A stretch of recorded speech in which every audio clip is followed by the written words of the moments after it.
بسم الله الرحمن الرحيم.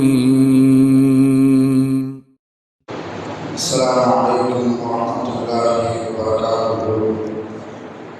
الحمد لله رب العالمين، والصلاة والسلام على أشرف المرسلين وعلى آله وصحبه وسلم. إن الحمد لله نحمده ونستعينه ونستغفره ونؤمن به ونتوكل عليه، ونعوذ بالله من شرور أنفسنا ومن سيئات أعمالنا. من يهده الله فلا مضل له ومن يضلله فلا هادي له، وأشهد أن لا إله إلا الله وحده لا شريك له، وأشهد أن محمدا عبده ورسوله. قال الله تعالى: يا أيها الذين آمنوا اتقوا الله حق تقاته ولا تموتن إلا وأنتم مسلمون. وقال تعالى أيضا: يا أيها الناس اتقوا ربكم الذي خلقكم من نفس واحدة وخلق منها زوجها وبث منهما رجالا كثيرا ونساء، واتقوا الله الذي تساءلون به والأرحام إن الله كان عليكم رقيبا. وقال تعالى أيضا: يا أيها الذين آمنوا اتقوا الله وقولوا قولا سديدا يصلح لكم أعمالكم ويغفر لكم ذنوبكم، ومن يطع الله ورسوله فقد فاز فوزا عظيما. صدق الله العلي العظيم. قال نبينا صلى الله عليه وسلم: فإن الأصدق الحديث كتاب الله، وخير الحديث هدي محمد صلى الله عليه وسلم، وشر الأمور محدثاتها، وكل محدثة بدعة، وكل بدعة ضلالة، وكل ضلالة في النار. வார்த்தைகள் சிறந்தது அல்லாஹ்வுடைய வார்த்தைகளும் வழிகாட்டுதல் சிறந்தது நபிகள் நாயகம் ஸல்லல்லாஹு அலைஹி வஸல்லம் அவர்களுடைய வழிகாட்டுதல். காரியங்களில் மிக மிக கெட்டது மார்க்கத்தில் புதுமையை உண்டாக்குவது. ஒவ்வொரு புதுமையான காரியம் வழிகேடுகள் அனைத்தும் உங்களை நரகில் கொண்டு போய் சேர்க்கும் என்று நமது நபி ஸல்லல்லாஹு அலைஹி வஸல்லம் அவர்கள் தங்களுடைய ஒவ்வொரு சொற்பொழிவிலும் இந்த மனித சமுதாயத்திற்கு ஞாபகப்படுத்தியதை இந்த நல்ல சந்தர்ப்பத்தில் இங்கு ஒன்று கூடியிருக்கின்ற உங்களுடைய சிந்தனையிலும் ஆரம்பமாக இந்த நபிமுறையை ஞாபகப்படுத்தி எனது உரையை ஆரம்பம் செய்கிறேன். அல்ஹம்துலில்லாஹ். கண்ணியமானவர்களே, அல்லாஹ்வுடைய அல்லாஹ் தஆலா தன்னுடைய ஏகத்துவ கலிமாவை வைத்து வைப்பதற்காக வேண்டி இந்த உலகத்தில் எண்ணற்ற நபிமார்களையும் ரசூல்மார்களையும் அனுப்பி வைத்தான். அவர்கள் அனைவர்களுமே அல்லாஹ்வுடைய கட்டளையின்படி அவர்களுக்கு அனுப்பப்பட்ட சமுதாய மக்களிடத்தில் அல்லாஹ்வுடைய ஏகத்துவ கலிமாவை ஏற்றி வைத்தார்கள். அத்தனை நபிமார்கள் மீதும் ரசூல்மார்கள் மீதும் இறுதியாக வந்த நமது நபி ஸல்லல்லாஹு அலைஹி வஸல்லம் அவர்கள் மீதும் அவர்களுக்கு இறங்கிய இறை செய்தியை கண்ணால் கண்டும் காதால் கேட்டும் அப்படியே ஈமான் கொண்ட உத்தம சத்திய சஹாபாக்கள் சஹாபிகள் மீதும் அவர்களுக்கு பின் வந்த தாபியன்கள் தபா தாபியன்கள் இமாம்கள் நல்வர்கள் மீதும் குறிப்பாக இந்த ஜும்மாவில் அல்லாஹ்வை பற்றியும் அவனுடைய தூதர் முஹம்மது நபி ஸல்லல்லாஹு அலைஹி வஸல்லம் அவர்களை பற்றியும் தெரிந்து கொள்வதற்காக ஒன்று இருக்கின்ற உங்கள் மீதும் என் மீதும் உங்களது குடும்பத்தார் மீதும் எனது குடும்பத்தார் மீதும் அல்லாஹ்வுடைய சாந்தியும் சமாதானமும் திருப்பொருத்தமும் மன்னிப்பும் இன்றும் என்றென்றும் உண்டாவதாக என்று கூறி எனது உரையை ஆரம்பம் செய்கிறேன். அல்ஹம்துலில்லாஹ். கண்ணியமானவர்களே, அல்லாஹ்வுடைய அல்லாஹ்வுடைய மகத்தான கிருபையினால் நேற்றைய தினத்தோடு நமது இந்திய தாய்நாடு தனது 78வது சுதந்திர தினத்தை நாடு முழுவதும் நினைவு கூறப்பட்டு மகிழ்ச்சியாக கொண்டாடப்பட்டது. இந்த காலகட்ட சூழ்நிலையில் நாம் எல்லாம் மிகப்பெரிய சோதனையான குழப்பமான ஒரு காலகட்டத்தில் நாம் வாழ்ந்து கொண்டிருக்கின்றோம். முன்பெல்லாம் பேரிடர்களும் பெரும் அழிவுகளும் பெரும் இழப்புகளும் எப்போதாவது உண்டாகக்கூடிய காலச்சூழல் மாதிரி இப்போது சிறு இடைவெளிகளுக்கு மத்தியில் எப்போதுமே இந்த பேரழிவுகள் ஏற்படக்கூடிய காலமாக மாறிக்கொண்டிருப்பதை நாம் பார்த்து வருகிறோம். நாம் பார்க்கக்கூடிய, படிக்கக்கூடிய, நம்மிடத்தில் ஏற்படக்கூடிய குழப்பங்களும் சோதனைகளும் பேரழிவுகளும் நமக்கு பாடத்தை தந்திருக்கிறதா, படிப்பினைகளை தந்திருக்கிறதா, அதன் மூலம் நாம் உபதேசத்தை பெற்று இருக்கிறோமா என்று பார்த்தால் இல்லை. அதை நாம் ஒரு தொலைக்காட்சி செய்தியாக அல்லது ஒரு நாளிதழினுடைய பேப்பர் செய்தியாக வாசித்து படித்து அதை விட்டு நாம் கடந்து செல்கிறோம். நம்மளுடைய வாழ்வில் அப்படிப்பட்ட அழிவுகளும் பெரும் இழப்புகளும் நம்முடைய வாழ்வில் எந்த விதமான ஒரு மாற்றத்தையும் ஏற்படுத்துவதில்லை. அல்லாஹ் பனி இஸ்ரவேலர்களுடைய காலகட்டத்தில் வாழ்ந்த மக்களை அழித்த வரலாறை பற்றி அல்லாஹ் குர்ஆனில் சொல்லி காட்டுவான்.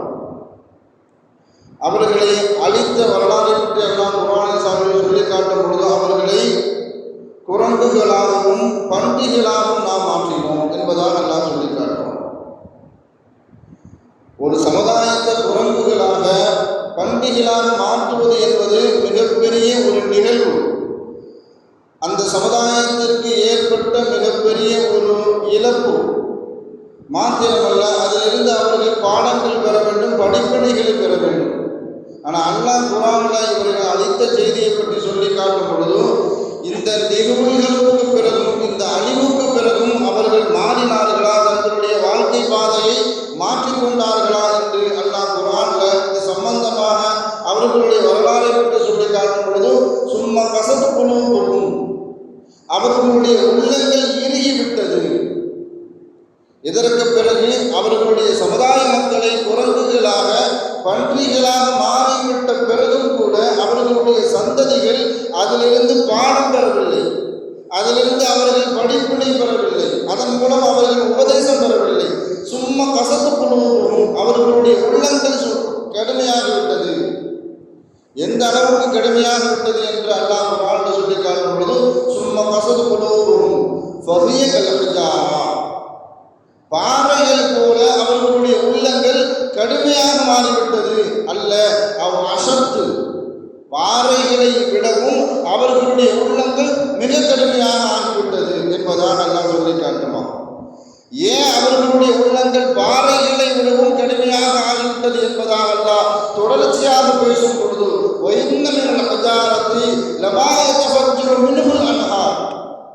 பாறைகளில் இருந்து கூட சில சமயம் நீரூற்றுக்கள் ஏற்படும். ஆனால் மனித உள்ளங்களில் இருந்து இரக்கமோ மனிதாபிமானமோ எந்த விதமான செயல்பாடக்கூடிய தகுதியோ எதுவுமே ஏற்படவில்லை. அதன் காரணத்தினால் அவர்களுடைய பாவங்களில், அவர்களுடைய செயல்களில் அவர்கள் தொடர்ச்சியாக இருந்து கொண்டே இருந்தார்கள். ஒரு சமுதாயத்தை அல்லாஹ் தஆலா உருமாற்றம் செய்த பிறகும் கூட அதிலிருந்து அவர்கள் பாடம் பெறவில்லை. நம்முடைய உள்ளமும் காலங்காலமாக நம்மளுடைய உள்ளமும் இப்படித்தான் மாறிக்கிட்டே வருது. நாம் எதை கண்டும் பயப்படுவதில்லை, எதை பார்த்தும் பயப்படுவதில்லை. நாம் பார்க்கிறோம், படிக்கிறோம், படிப்பினை பெறுகிறோம். அந்த மாதிரி நிகழ்வு நம்முடைய காலகட்டத்திலேயே நிகழ்ந்தாலும் சரி, அதிலிருந்து நாம் இது அல்லாஹ்வுடைய தண்டனை, இது அல்லாஹ்வுடைய வல்லமை என்பதாக ஏற்படக்கூடிய பேர் அழிவுகளை பார்த்து, பெரும் இழப்புகளை பார்த்து நாம் பாடம் பெற்றோமா, படிப்பினை பெற்றோமா, அதிலிருந்து நாம் உபதேசத்தை பெற்றுக்கொண்டோமா என்று பார்த்தால் இல்லை. அதை நாம் ஒரு பேப்பர் செய்தியாக, தொலைக்காட்சி செய்தியாக படித்துவிட்டு நாம் கடந்து செல்கிறோமே தவிர அதிலிருந்து நாம் எந்த விதமான உபதேசமும் பெறவில்லை. அல்லாஹ் சூரத்து முல்கில் கேட்பான், அமிந்து மஞ்சி சமாய் ஐயசுபிபுல் அருள், வானத்தில் இருக்கக்கூடிய அல்லாஹ் உங்களை பூமியில் சொருக மாட்டான் என்று பயப்படாமல் இருக்கிறீர்களா? அவன் பூமியில உங்களை சொருக ஆரம்பிச்சான்னு சொன்னா பூமி நடுநடுங்க ஆரம்பித்து விடும் என்பதாக அல்லாஹ் தஆலா சொல்லி காட்டுவான். அதன் பிறகு அடுத்த வசனத்தில் அல்லாஹ் தஆலா கேட்பான், அமித்து மன்பி சமாய் ஐயூசில் அலைக்கும் ஆசிபா, வானத்திலிருந்து அல்லாஹ் உங்களுக்கு கல்மழை பொழிய மாட்டான் என்று நினைக்கிறீர்களா? அல்லது வானத்திலிருந்து ஒரு துண்டை உங்கள் மீது போட மாட்டான் என்று நீங்கள் நினைக்கிறீர்களா? அல்லாஹ் நினைச்சான்னு சொன்னா, அல்லாஹ் நாடினால் வானத்திலிருந்து கல்மழையை பொழிய செய்ய முடியும், பூமியில் உங்கள் சுருக செய்ய முடியும், அல்லாஹ் நினைத்தால் வானத்திலிருந்து ஒரு துண்டை பிளந்து உங்கள் மீது எரிந்து உங்களை முழுமையாக அழிக்க முடியும் என்பதாக அல்லாஹ் பல இடங்கள்ல சூரத்துல் முல்கிலே அல்லாஹ் தஆலா கேட்பான். இதே மாதிரி அல்லாஹ் சூரத்துல் நிசாவுடைய ஒரு வசனத்துல கேட்பான், இன்னல்லாஹ யும்சிக்கு ஸமாவாத்தி வல் அர்த் அன் தஸூலா. வானமும் பூமியும் ஒரே இடத்துல அசையாம இருக்கிறது என்று சொன்னால் அது அவன் நாடியதன் காரணத்தினால், அல்லாஹ் நாடியதன் காரணத்தினால்தான் வானம் அது இடத்துல அது ஸ்திரமாக உறுதியாக இருக்கிறது, பூமி அதனுடைய இடத்துல உறுதியாக இருக்கிறது. அது அசையாமல் இருப்பதற்கு காரணம் அல்லாஹ்வுடைய நாட்டத்தினாலே தவிர வேற யாருடைய வல்லமையினால் இல்லை என்பதாக அல்லாஹ் குர்ஆன்ல சொல்லி காட்டுவான்.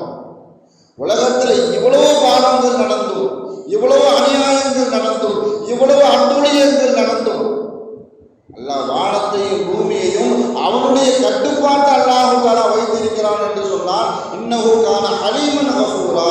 அது அவனுடைய சகிப்புத்தன்மை, அது அவனுடைய மன்னிக்கும் தன்மையின் காரணத்தினால்தான் அல்லாஹ் வானத்தையும் நகர்த்தாமல் இருக்கின்றான், பூமியையும் நகர்த்தாமல் இருக்கின்றான்.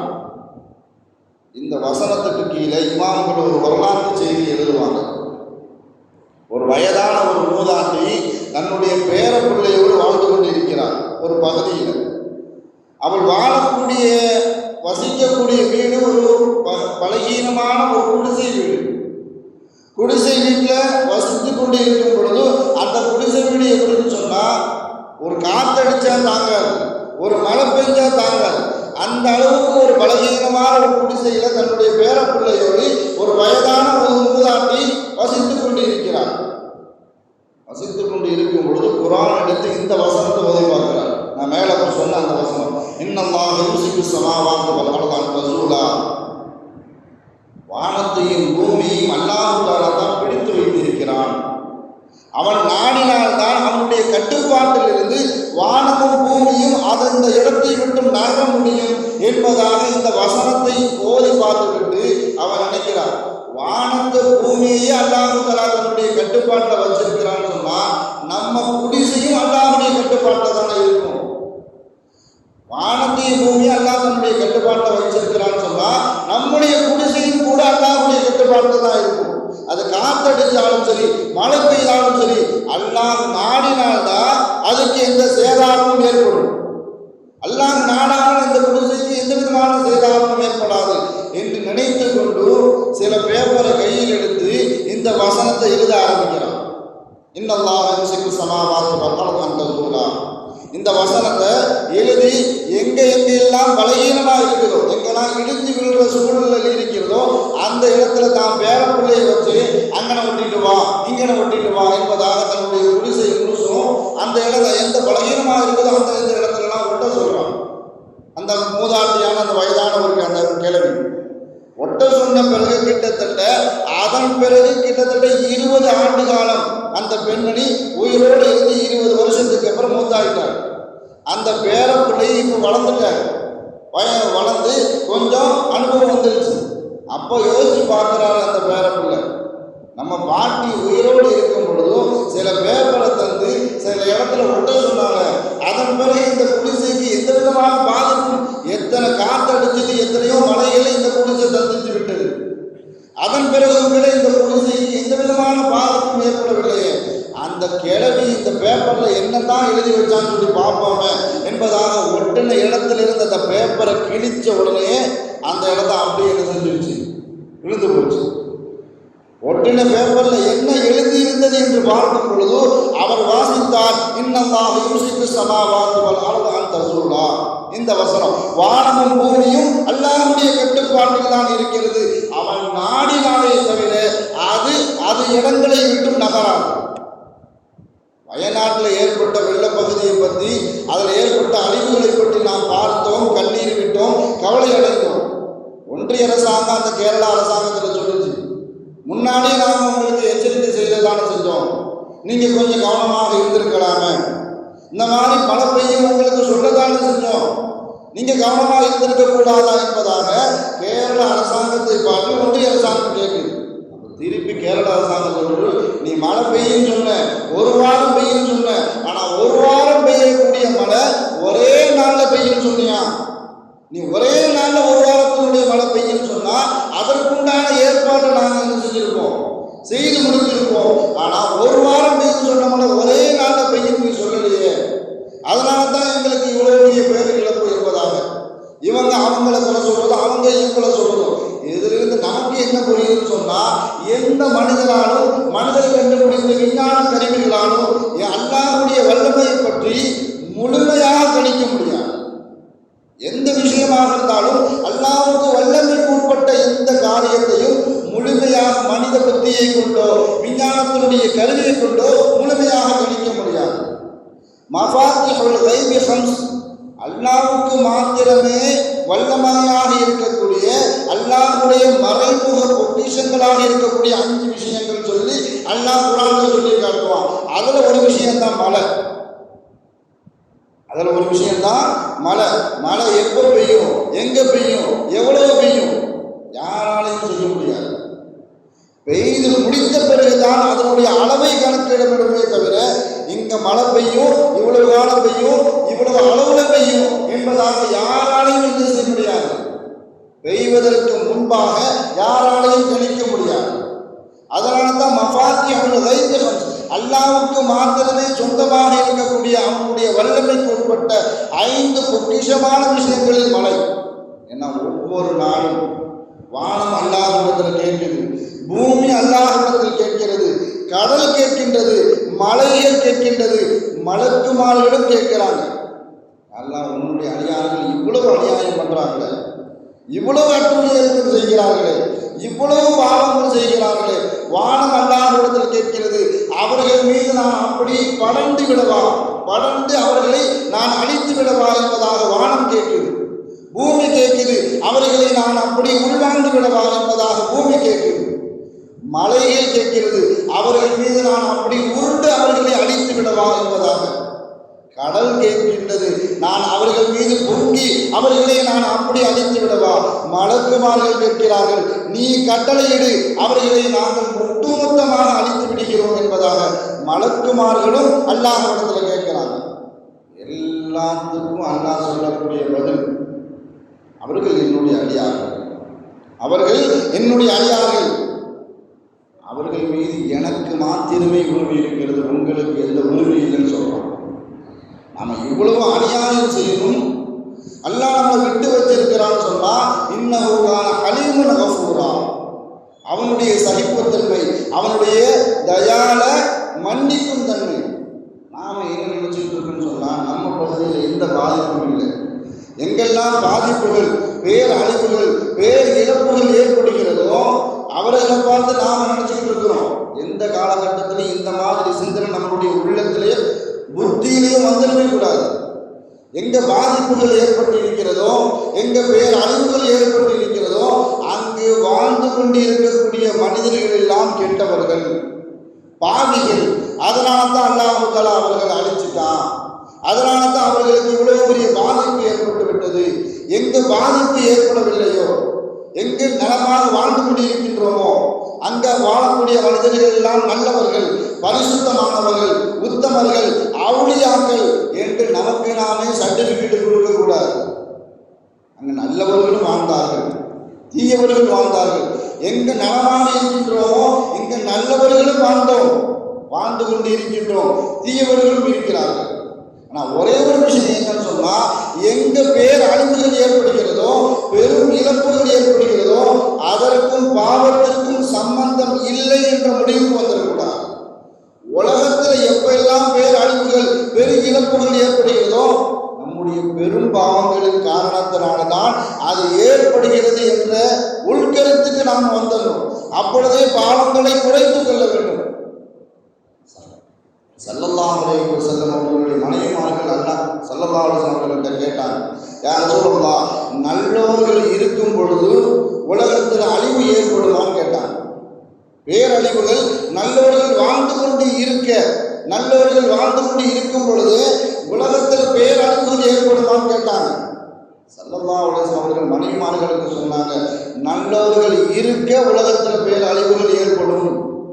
ஆனால் எழுப்பப்படும் பொழுது அவரவர்களுடைய ஈமானுக்கு ஏற்ப, அவர்களுடைய நன்மைக்கு ஏற்ப அல்லாஹு தஆலா கபரிலிருந்து எழுப்பும் பொழுது அவர்களுடைய எண்ணத்துக்கு ஏற்ப அல்லாஹு தஆலா எழுப்புவான். நான் கியாமத்து நாளுக்கு அருகாமையில் நடக்கக்கூடிய பேர் அழிவுகளை பற்றி ஸல்லல்லாஹு அலைஹி வஸல்லம் அவர்கள் முன்பே எச்சரிக்கை செய்திருக்கிறார்கள். என்னுடைய சமுதாயத்தினுடைய கடைசி காலகட்டத்தில் 3 நடந்தால் 3 நடக்கும். 3 விஷயம் நடக்குது அப்படின்னு சொன்னா 3 விஷயம் கண்டிப்பா நடந்துவிடும் என்பதாக ஸல்லல்லாஹு அலைஹி வஸல்லம் அவர்கள் முன்பாகவே 1400 வருஷத்துக்கு முன்பாகவே பகிரங்க எச்சரிக்கை செய்திருக்கிறார்கள். ஹஸஃபுன் வ மஸஃபுன் வ கஸஃபுன், இந்த 3 நடக்கும். எப்போ நடக்கும்னு சொன்னா 3 நடந்துட்டுன்னு சொன்னா 3 நடக்கும். ஸல்லல்லாஹு அலைஹி வஸல்லம் அவர்கள் சொல்லி காட்டினார்கள், என்னுடைய சமுதாயத்தில் உருமாற்றம் நடக்கும், என்னுடைய சமுதாயத்தில் நிலச்சரிவுகள் ஏற்படும், என்னுடைய சமுதாயத்தில் கல்மழை பொழியும் சொன்னாங்க. இந்த 3 விஷயமும் என்னுடைய சமுதாயத்தினுடைய கடைசி காலகட்டத்தில் நடக்கும் என்பதாக ஸல்லல்லாஹு அலைஹி வஸல்லம் அவர்கள் சொல்லி காட்டினார்கள். அப்போ சஹாபாக்கள்லாம் ஆர்வமாக கேட்கிறாங்க, யா ரசூலல்லாஹ், இந்த மாதிரி அதாபு எந்த காலகட்டத்தில் நடக்கும்னு கேட்கிறாங்க, எப்போ நடக்கும்னு கேட்கிறாங்க. அப்போ ஸல்லல்லாஹு அலைஹி வஸல்லம் அவர்கள் சஹாபாக்களுக்கு சொல்லி காட்டினார்கள், எப்பொழுது பாடகிகள் அதிகமாக ஆகுவார்களோ, ஒவ்வொரு சேனலை எடுத்தாலும் சரி, தொலைக்காட்சியில் பாடல் பாடுவதற்காக வேண்டிய சில தொலைக்காட்சிகள், உங்களில் யார் அடுத்த ஒரு பேரை போட்டு அடுத்த குரல் தேடல் என்பதாக பிரபல்யமான பாடல்களுடைய பெயர் வைத்து எத்தனையோ சேனல்கள், பாடல் பாடுவதற்காக வேண்டிய சேனல்கள் இருக்கிறது. இசை கருவிகள் இப்படி அதிகமாகிவிட்டால், அதே போன்று மதுபானங்கள், போதை வஸ்துக்கள் அதிகமானால் இந்த 3ம் என்னுடைய சமுதாயத்தில் நடக்கும் சொன்னாங்க. நிலச்சரிவு ஏற்படும், உருமாற்றங்கள் ஏற்படும், வானத்தில் இருந்து அல்லாஹு தஆலா கல்மழையை பொழிய செய்வான். எல்லாமே என்ன செஞ்சிருக்கு, வயநாட்டில் நடந்துச்சு நிலச்சரிவு, மிகப்பெரிய நிலச்சரிவு. மண்ணில் புதைந்தவர்களை இன்னும் தேடிக்கிட்டே இருக்கிறாங்க. கல்மழைக்கு மலையில் இருந்து உருண்ட கல்கள் எத்தனையோ குடும்பத்தாளர்களை அழிச்சிருக்கு. நாம நம்மளுடைய விசேஷ நாட்களில் மது இல்லாமல் முஸ்லிம் சமூகமும் இதற்கு உட்பட்டு தான், இது விதிவிலக்கே இல்லை. ஒரு விழா காலம், வீட்டில் விசேஷம் அல்லது ஒரு பெருநாள் பண்டிகை எது வந்தாலும் சரி, மது இல்லாமல், போதை இல்லாமல் அந்த நாட்கள் அவர்களை விட்டு கழிவதே இல்லை. இல்லை யார் உத்தம என்பதாக யாரும் கேட்க முடியாது. இந்த சமூகம் தான் செய்யறாங்க, இந்த சமூகம் தான் செய்யல என்பதாக யாருக்கும் சர்டிபிகேட் கொடுக்க முடியாது. எந்த அளவுக்கு வேதனைக்குரிய விஷயம் சொன்னா, நம் சமூகத்தினுடைய நலம் கருதிகள் கிட்டத்தட்ட காவல்துறையில போய் விசாரிக்கிறாங்க, எங்க சமூக மக்களின் மீது தான் நீங்க கேஸ் போட்டுக்கிட்டே இருக்கிறீங்க என்பதாக. இந்த காவல்துறை அதிகாரிகள் சொல்லக்கூடிய பதில், உங்க சமூக மக்களிடத்திலிருந்து தான் கஞ்சா பழக்கம் அதிகமாக வந்துட்டு இருக்கு. இதுல எந்த முஸ்லீம் ஊரும் விதிவிலக்கு கிடையாது, லாயம் உட்பட யாரும் உட்பட கிடையாது. இதில் எல்லாருமே என் பிள்ளை உத்தம, உன் பிள்ளை உத்தம என்பதாக யாரும் நம்மளுடைய பிள்ளைகளுக்கு சர்டிபிகேட் கொடுக்கவே முடியாது. என்று சொன்னால் அவர்களை கண்ணும் கருத்துமாக பார்த்து கொள்ளக்கூடிய வயது இப்படிப்பட்ட வயது. அந்த வயதில் நம்மளுடைய பிள்ளைகளை நம்மளுடைய கட்டுப்பாட்டை வச்சுக்கணும்.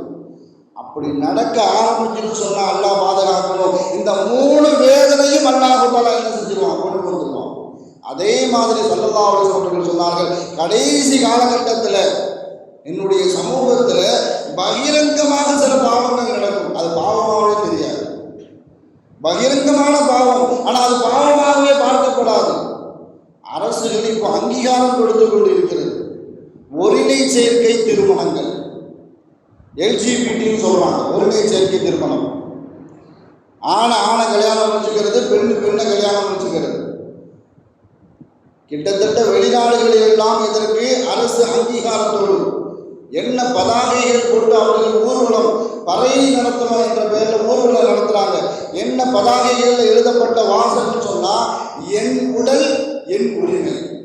அவர்கள் ஏந்தி கொண்ட ஒரு பதாகத்தை வைத்துக் கொண்டு, எங்க சுதந்திரம், எங்களை பற்றி யாரும் நீங்க இழிவா நினைக்காதீங்க, எங்களுக்கு தனியாக வாழ்வதற்கு நீங்கள் உரிமை கொடுங்கள். ஆனால் இதைத்தான் ஸல்லல்லாஹு அலைஹி வஸல்லம் அவர்கள் பகிரங்கமாக எச்சரித்தார்கள். என்னுடைய சமூகத்தில் கடைசி காலகட்டத்தில் இந்த பாவங்கள் நடக்கும். ஆணை கல்யாணம் பண்ணிக்குவான், பெண்ணை கல்யாணம் பண்ணிக்குவான்.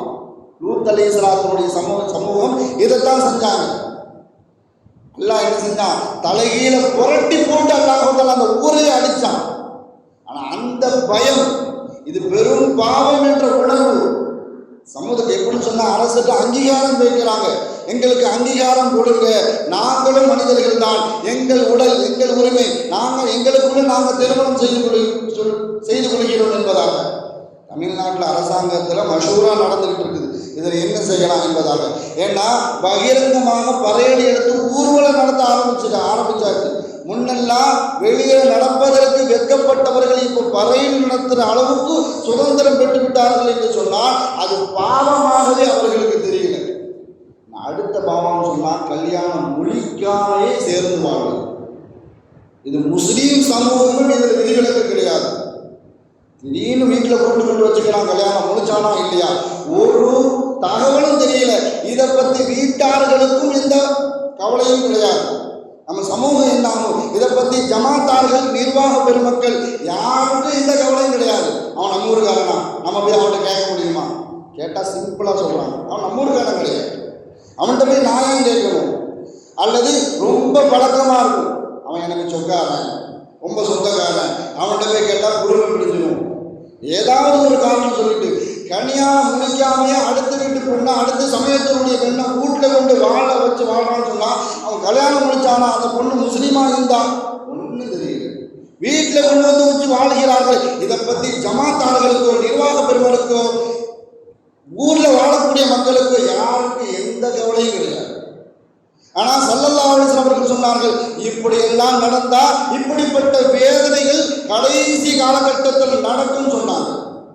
அல்லாஹ் பனி இஸ்ரவேல்கள் மக்களை உருமாற்றம் செய்த பிறகு அல்லாஹ் சொன்ன ஒரே ஒரு வார்த்தை, வஜஅல்நாஹா நகாலன் லிமா பைன யதைஹா வமா கல்ஃபஹா வமவ்இலத்தல் லில் முத்தகீன். நான் அவர்களை அழிச்சேன். அவர்கள் அழிச்சத பிறகு அவர்களை அழித்த மாதிரி அவர்களுக்கு முன்வாழ்ந்தவர்களுக்கும் அவர்களுக்கு பின்வாழ்ந்தவர்களுக்கும் அது ஒரு படிப்பனையாக ஆக்கிவிட்டேன். யாருடைய உள்ளத்தில் இறையச்சம் இருக்குமோ அது அவர்களுக்கு உபதேசம். இறையச்சம் உள்ளவர்களுக்கு உபதேசம். யார் அந்த பாவத்தை செய்து கொண்டிருக்கிறார்களோ அது அவர்களுக்கு பாடம், அது அவர்களுக்கு ஒரு படிப்பனை. அழித்து முடித்த பிறகு அல்லாஹ் இப்படிதான் சொல்லி காமிச்சான். ரலியல்லாஹு தஆலா அவர்களுடைய ஆட்சி காலகட்டத்தில் நிலநடுக்கம் ஏற்படுது. தன்னுடைய ஆட்சிக்கு உட்பட்ட அந்த பகுதியில் நிலநடுக்கம் ஏற்படும் பொழுது மக்களை கூப்பிட்டு சொல்றாங்க, தௌபா செஞ்சிருங்க, உங்களுக்கு மத்தியில் பாவங்கள் அதிகமாகி கொண்டு இருக்கிறது, நீங்கள் தௌபா செய்து கொள்ளுங்கள். தௌபா செய்யலன்னு சொன்னால் அல்லாஹ் நிலநடுக்கத்தை ஏற்படுத்துவான். நிலநடுக்கத்தை அல்லாஹு தஆலா ஏற்படுத்துவான். உருமாற்றத்தை அல்லாஹு தஆலா ஏற்படுத்திடுவான். அப்படி இல்லைன்னு சொன்னால் புயல் காற்றை அல்லாஹு தஆலா ஏற்படுத்துவான். அல்லது பெரும் அழிவை ஏற்படுத்தக்கூடிய மழையை கொண்டு அல்லாஹு தஆலா உங்களை அழித்து விடுவான். உமர் ரலியல்லாஹு தஆலா அவர்கள் தன்னுடைய ஆட்சிக்கு உட்பட்ட மக்களை அழித்து எச்சரிக்கின்றார்கள். இன்னொரு தடவை நான் வாழக்கூடிய இந்த மதீனா பகுதியில் நிலச்சரிவு நிலநடுக்கம் ஏற்பட்டால் நான் உங்களோடு சேர்ந்து வாழ மாட்டேன்னு சொன்னார். உமர் ரலியல்லாஹு தஆலா அவர்கள் சொன்னது, உங்களோடு சேர்ந்து நான் வாழ மாட்டேன், மதீனாவை விட்டு நான் வெளியேறி விடுவேன் என்பதாக சொன்னார்கள். ஸல்லல்லாஹு அலைஹி வஸல்லம் அவர்கள் தூங்கி கொண்டிருக்கும் பொழுது திடீர்னு ஒரு இரவு எழுந்திருக்கார்கள். லா இலாஹ இல்லல்லாஹ் லா இலாஹ இல்லல்லாஹ் அப்படின்னு சொல்லிட்டு எழுந்திருக்கிறாங்க. யார சொல்லலாம், என்னாச்சு அப்படின்னு கேட்கிறாங்க. என்னாச்சு உங்களுக்கு, என்னாச்சு அப்படின்னு கேட்கிறாங்க. பக்கத்தில் இருந்த மனைவி, இன்னைக்கு இரவு ஒரு குழப்பம் இறங்கிருச்சுன்னு சொன்னாங்க. இன்னைக்கு இரவு ஒரு குழப்பம் இறங்கிவிட்டது, நான் நரகத்தில் பெண்களை அதிகமாக பார்த்தேன்னு சொன்னாங்க ஸல்லல்லாஹு அலைஹி வஸல்லம் அவர்கள். என்ன காரணம்? அவர்கள் ஆடை அணிந்திருக்கிறார்கள், ஆடை அணிந்திருந்தும் நிர்வாணமாகத்தான் இருக்கிறார்கள் என்பதாக ஸல்லல்லாஹு அலைஹி வஸல்லம் அவர்கள் பெண்களுடைய ஆடை குறித்து ஸல்லல்லாஹு அலைஹி வஸல்லம் அவர்கள் எச்சரிக்கை செய்தார்கள். ஆடை அணிந்தும் நிர்வாணமாக இருக்கக்கூடிய பெண்கள் நரகத்தில் நான் அதிகமாக பார்த்தேன், இன்று இரவு இறக்கப்பட்ட குழப்பம் என்பதாக தன்னுடைய ஆடை விஷயத்தில் அவங்க பார்வை சரியில்லைன்னு சொல்றாங்க. அவன் வீட்டில் போய் யாரையும் பார்க்கறது இல்லை, ரோட்டில் போக சொல்ல அப்படி இப்படி இருந்தால் எல்லாம் பாதுகாக்கணும். பார்வை தப்பப்பட்ட உன் பார்வையோட தான் தப்பு, என் ட்ரெஸ்ஸில் என் ஆடையில் எந்த தப்பும் கிடையாது. என்ன ஏன் ட்ரெஸ், ஏன் ஆடை, ஏன் உடல், ஏன் உரிமை, இப்படி பேச ஆரம்பித்து விட்டார்களே தவிர்த்து தான் ஒழுங்காக இருக்க வேண்டும் என்ற எண்ணம் அல்லாஹ் பாதுகாக்கும். நான் இப்படிப்பட்ட பெண்களைத்தான் நான் அதிகமாக நரகில் பார்த்தேன் என்பதாக ஸல்லல்லாஹு அலைஹி வஸல்லம் அவர்கள் குறிப்பிட்டார்கள். வயநாட்டு மக்களுக்காக நாம செய்ய வேண்டியது, அவர்களுக்காக துவா அதிகமாக செய்ய வேண்டும். எப்போ நாம் அடுத்தவர்களுக்காக நாம் துவா செய்ய ஆரம்பிக்கிறோமோ அப்படிப்பட்ட நிகழ்வுகள், பேரழிவுகள் நம்மிடத்திலோ நம்ம வாழக்கூடிய பகுதியிலோ அல்லாஹ் தஆலா நடத்தாட்டுவதை விட்டும் அல்லாஹ் தஆலா பாதுகாப்பான். அதிகமாக பொருளாதார உதவி என்று சொன்னால் அங்கு நடந்த காட்சிகளை பார்க்கும் பொழுது எத்தனையோ பேர் தன்னுடைய குடும்பத்தார்களை, எத்தனையோ பிள்ளைகள் தன்னுடைய பெற்றோர்களை, எத்தனையோ பெற்றோர்கள் தன்னுடைய பிள்ளைகளை இப்படி வாழ வழியில்லாத அளவுக்கு பெரும் இழப்புகளை சந்தித்திருக்கிறார்கள். இந்த அளவுக்கு சொன்னால் ஸல்லல்லாஹு அலைஹி வஸல்லம் அவர்கள் சொன்ன ஒரே ஒரு சுபச்செய்தி, எத்தனையோ பேர் வெள்ளத்தில் அழைத்து செல்லப்பட்ட குழந்தைகள், அவர்கள் கதறுகின்ற அந்த அழுக்குறல்கள், நிறைய பேர் சொல்றாங்க வெள்ளத்தில் எத்தனையோ குழந்தைகள் அழைத்து செல்லப்பட்டது, காப்பாற்ற முடியல, ஏன்னா பெரும் வெள்ளம், பெரும் இழப்பு, காப்பாற்ற முடியல. ஆனால் அப்படிப்பட்டவர்களுக்கு ஸல்லல்லாஹு அலைஹி வஸல்லம் அவர்கள் சொல்லக்கூடிய ஒரே ஒரு ஆறுதலான விஷயம், யார் பெற்றோர்கள் இருக்க தன்னுடைய குழந்தைகளை இழந்து விட்டார்களோ அவர்களுடைய குழந்தைகள் கியாமத் நாளில் தன்னுடைய பெற்றோர்களை சொர்க்கம் அழைத்து செல்லாமல் இருக்க மாட்டார்கள். அவர்களுடைய பெற்றோர்கள் பாவிகளாக இருந்தாலும் சரி. எந்த அளவுக்கு ஸல்லல்லாஹு அலைஹி வஸல்லம் அவர்கள் சொன்னாங்கன்னு சொன்னால், ஒரு சிசுவாக 7 மாதம் ஒரு குறை பிரசவத்தில் பிறந்த குழந்தையாக இருந்தாலும் சரி, அந்த குழந்தையும் அல்லாஹ்வுடைய மன்றத்தில் இருந்து மன்றாடி கொண்டிருக்கும், என்னுடைய பெற்றோர்களை சொர்க்கத்துக்கு அனுப்பு, என்னுடைய பெற்றோர்களை சொர்க்கத்திற்கு அனுப்பு என்பதாக அல்லாஹ்வுடைய மன்றத்தில் இருந்து மன்றாடி கொண்டு இருக்கும் என்பதாக ஸல்லல்லாஹு அலைஹி வஸல்லம் அவர்கள் சொல்லி காட்டினார்கள். சஹாபாக்களை பொறுத்தவரைக்கும் பெண் சஹாபிகள், ஆண் சஹாபிகள், அவர்களுடைய ஈமானுடைய தரத்தில் யாருக்கும் குறைந்தவர்கள் கிடையாது. அவர்களுடைய ஈமானுடைய தரத்தில் அவர்களுக்கு நிகரானவர்கள். உம்மு சுலைம் ரலியல்லாஹு தஆலா அன்ஹா, அவர்களுடைய வரலாறு ஒரு வித்தியாசமான வரலாறு.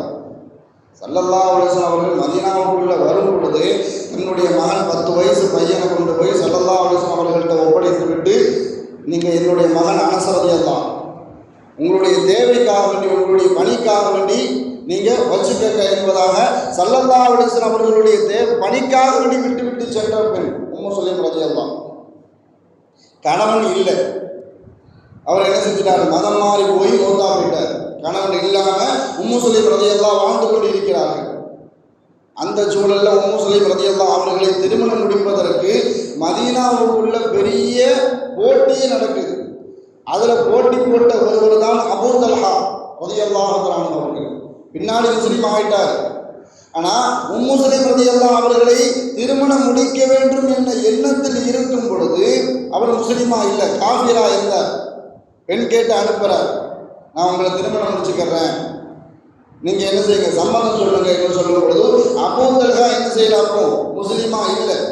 அப்போ உம்மு சுலைம் ரலியல்லாஹு சொன்ன ஒரே ஒரு கண்டிஷன், ஒரே ஒரு கோரிக்கை என்னன்னு சொன்னால், நீங்கள் முஸ்லீம் இல்லை, நான் முஸ்லீம், ஈமானும் ஷிர்க்கும் எந்த காலகட்டத்திலும் என்ன செய்யாது, ஒன்று செய்யாது, நீங்கள் முஸ்லீமாக வாங்க, அதுவே எனக்கு மகராக எடுத்துக்கொள்கிறேன்.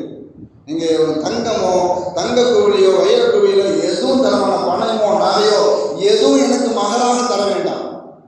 உங்களுடைய ஈமான், நீங்கள் முஸ்லீமாக ஆகிக்கொண்டால் அந்த ஈமானையே நான் மகராக எடுத்துக்கொள்கிறேன் என்பதாக உம்மு சுலைம் ரலியல்லாஹு ஈமான மகராக கேட்டாங்க. காதலிக்கிறவங்க சொல்றது காதலுக்கு மரம் கிடையாது, நிழல் கிடையாது, வயசு கிடையாது, என்னென்னமோ சொல்றாங்க.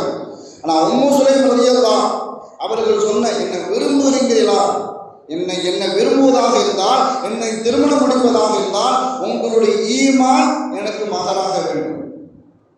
அதற்காக வேண்டி அபூ தல்ஹா ரலியல்லாஹு தஆலா அவர்களாக மாறினார்கள்.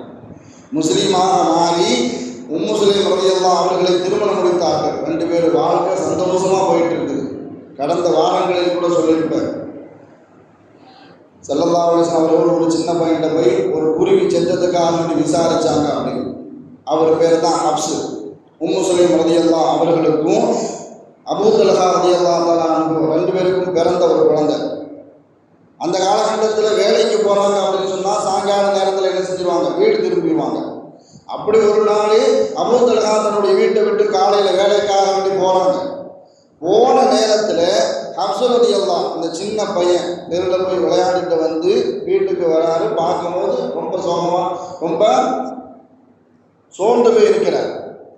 சோர்ந்து போய் இருக்கக்கூடிய தன்னுடைய மகனை உம்மு சுலைம் ரலியல்லாஹு பக்கத்தில் அழைச்சி இது வேணுமா அப்படின்னு கேட்குறாங்க.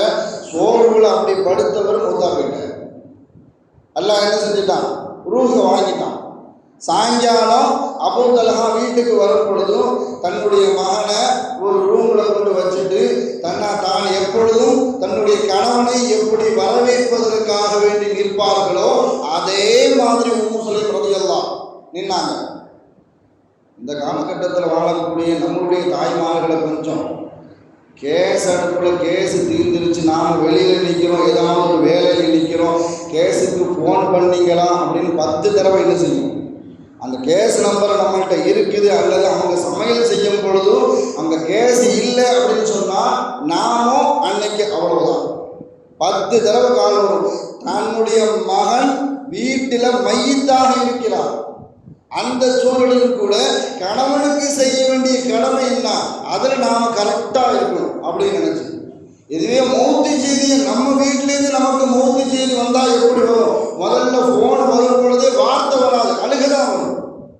எல்லாம் பாதுகாக்கணும். இப்படிப்பட்ட சூழல் நம்ம வீட்டில் நடந்திருந்தோம் அப்படின்னு சொன்னால் நாம் மற்றவர்களுக்கு மௌத்து செய்தியை சொல்வதாக இருந்தாலும் சரி, நமக்கு மற்றவர்கள் நம்மளுடைய உறவுகள் சார்ந்த செய்தியை நமக்கு சொல்வதாக இருந்தாலும் சரி, அழுகை தான் முன்னாடி வரும், அதுக்கப்புறம் தான் வார்த்தை வரும். ஆனால் தான் பெற்றெடுத்த மகன் மையத்தாக இருக்கும் பொழுது தன்னுடைய கணவனுக்கு என்ன கடமை செய்ய வேண்டுமோ அதை எப்படி பக்குவமாக எடுத்து சொல்ல வேண்டுமோ அதற்கு உதாரணம் உம்மு சுலைம் ரலியல்லாஹு. தன்னுடைய கணவன் வராரு, அவருக்கு செய்ய வேண்டிய எல்லா கடமையும் அன்று இரவும் அபூ தல்ஹா ரலியல்லாஹு உம்மு சுலைம் ரலியல்லாஹு 2 பேரும் வீடு கூடுனாங்க. வீடு கூடுனதற்கு பிறகு காலையில் சொல்றாங்க, யாராவது உங்களுக்கு ஒரு இரவல் பொருளை தராங்க, அதை நீங்கள் உபயோகப்படுத்திக்கிட்டே இருக்கிறீங்க, திடீர்னு அந்த இரவல் பொருளை உங்கள்கிட்ட வந்து கேட்டால் நீங்கள் என்ன செய்வீங்க அபூ தல்ஹா அப்படின்னு கேட்குறாங்க உம்மு சுலைம் ரலியல்லாஹு. திருப்பி கொடுக்கத்தானமா செய்யணும்.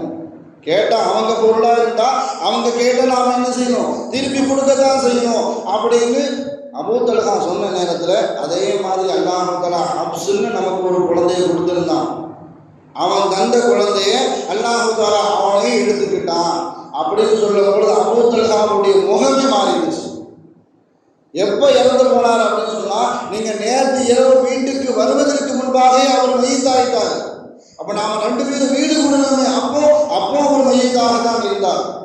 அபூ தல்ஹாவால் அந்த விஷயத்தை ஏற்றுக்கொள்ள முடியல. ஸல்லல்லாஹு அலைஹி வஸல்லம் அவர்கள்ட்ட போய் சொல்றாங்க, யா ரசூலல்லாஹ், என்னுடைய மனைவி உம்மு சுலைம் இப்படி நடந்துக்கிட்டாங்க, நான் என்ன செய்ய அப்படின்னு செய்யும் பொழுது ஸல்லல்லாஹு அலைஹி வஸல்லம் அவர்கள் துஆ செய்தார்கள். நேற்று இரவு நீங்கள் வீடு கூடினீர்களே, அதில் அல்லாஹ் தஆலா பரக்கத்து செய்யட்டும் என்பதாக. ஒரு விஷயத்தை மற்றவர்களுக்கு எப்படி எடுத்து சொல்லணும் என்பதற்கு அது கவலையான விஷயம், மற்றவர்கள் ஏற்றுக்கொள்ள முடியாத விஷயம்.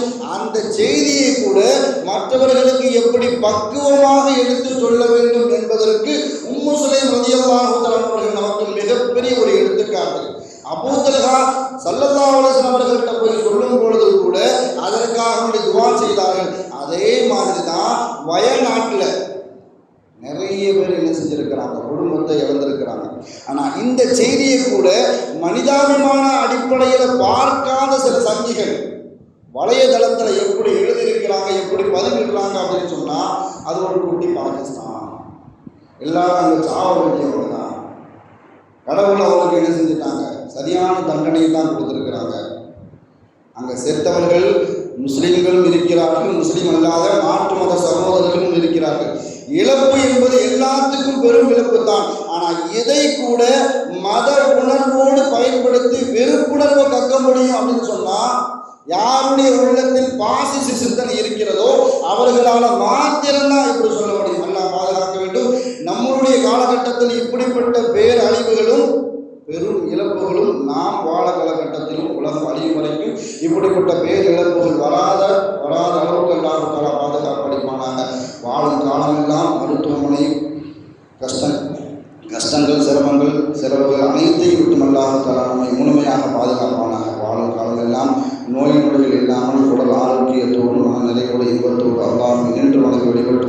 நசீபை எல்லாம் அல்லாஹ் உங்களுக்கும் எனக்கும் நம்ம ஈண்டெடுத்த தாய் தந்தையர்களுக்கும் நம் மனைவி மக்கள் உற்றாக உலகிற யாவருக்கும் கொடுத்து அருள் முடியுமானாக என்று கூறி எனது வார்த்தையை நிறுத்தி செய்கிறேன். வாஹிதாவான அல்ஹம்துலில்லாஹி ரப்பில் ஆலமீன். அஸ்ஸலாமு